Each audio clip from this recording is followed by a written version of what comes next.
త్రేతాయుగంలోనే శ్రీరాముల వారు రాజ్యం చేస్తున్నప్పుడు ఒక రామభక్తుడు ఉండేవాడు. నిరంతర శ్రీరామనామ జపం చేసేవాడు. ఎక్కడ రామనామం రామకథ చెప్పబడుతుందో అక్కడే హనుమ ఉంటారు కదా. అలా ఒకరోజు ఆ భక్తుని వెనుక అదృశ్యంగా అతనితో పాటు తిరుగుతూ అరమోడ్పు కన్నులతో రామనామ పారవశ్యంలో మునిగి తేలుతున్నారు హనుమ. అయితే కొంత సమయానికి ఆ భక్తునికి లఘుశంక తీర్చుకోవలసి వచ్చి ఆ సమయంలో కూడా రామనామ జపం సాగిస్తూనే ఉన్నారు. అది చూసిన హనుమంతుల వారికి పట్టరాని ఆగ్రహం వచ్చి తన తోకతో ఆ భక్తుని వీపు మీద ఒక్క దెబ్బ కొట్టారు. ఆ భక్తుడు ఆ నొప్పికి తాళలేక రామ అని ఆర్తితో అరిచాడు. అలా అనగానే ఆశ్చర్యంగా ఆ నొప్పి తగ్గిపోయింది. అదే సమయంలో ఇటువంటి వాడి చుట్టూనా నేను రామనామం కోసం తిరిగింది అని హనుమ అక్కడి నుంచి తిరిగి రాజప్రాసాదానికి చేరుకున్నారు. రాజప్రాసాదంలో అంతా ఒకటే కోలాహలంగా ఉంది. రాముల వారికి ఆరోగ్యం బాలేదు. ఉన్నట్టుండి విరుచుకు పడిపోయారు. వారిని శయనాగారంలోకి తీసుకెళ్లి పడుకోబెట్టారు. ఎవ్వరిని లోపలికి పంపట్లేదు.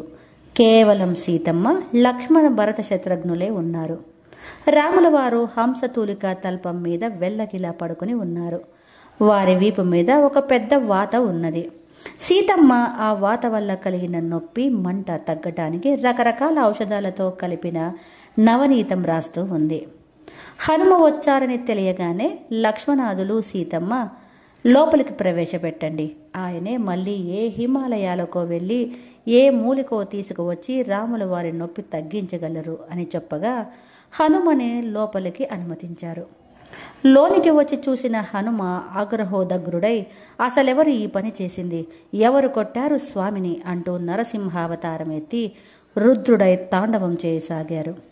అప్పుడు నొప్పితో ఉన్న శ్రీరాముల వారు, నువ్వే కదా హనుమ ఆ భక్తునితో తోకతో కొట్టావు, అతడు ఆ నొప్పి భరించలేక రామ అని అరిచాడు.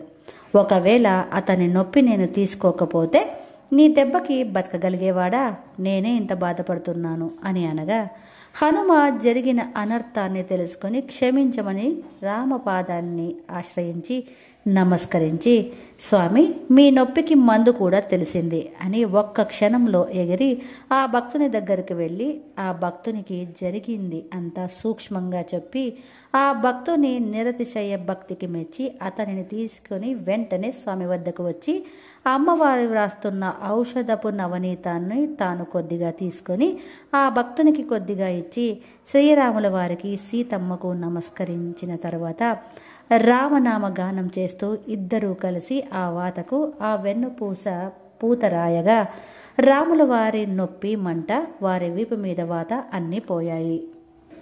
ఇక హనుమ ఆ భక్తుని ఆనందంతో ఆలింగనం చేసుకొని, చూసావా నాయన రామనామం మహిమ, ఏ రామనామం భక్తులు పలకడం వల్ల శ్రీరాముడు ఆ భక్తుని కష్టం తీసుకొని తానే బాధపడ్డాడో అటువంటి రాముని బాధను కూడా పోగొట్టగలిగేది కూడా రామభక్తుల నోటి యందుండే రామనామమే అని చెప్పి అతనిని ఆశీర్వదించి పంపారు.